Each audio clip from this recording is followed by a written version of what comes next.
Eicher pro 1055 city দেখতেই পাচ্ছেন, একবারে অরিজিনাল কালার। কাগজপত্র অবশ্যই আপনার ঢাকার নাম্বার 19 সিরিয়াল 20 মডেল।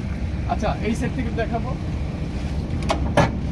এই সেটে চলে আসেন, আমরা একটু ভিতরের ইন্টেরিয়রটা দেখাই। ভিতরে একবারে ফ্রেশ, মানে ড্যাশবোর্ড থেকে শুরু করে সিট কোনো এক টাকার কাজ নেই, ইনশাল্লাহ কোনো কাজ নাই। এবং চাকাগুলো দেখাবো, সবগুলা চাকা একবার ফ্রেশ, দেখতে পাচ্ছেন চাকাগুলো ফ্রেশ। 25 টিকের গাড়িটা দেখতে পাচ্ছেন, 750 চাকা লাগানো এবং 13 ফিট বডি।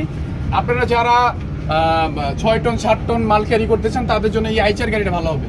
আসলে আইচার গাড়ি সম্পর্কে আলাদা করে বলার কিছু নাই, আপনারা জানেন যে আইচার গাড়ি বাংলাদেশে অনেক বিখ্যাত একটি গাড়ি এবং এটার মোটামুটি আপনার সমগ্র বাংলাদেশ এবং দিনের বেলা ঢাকা অবশ্যই যেতে পারবেন। এই সেট একটু দেখা দিই, দেখতে পাচ্ছেন এই যে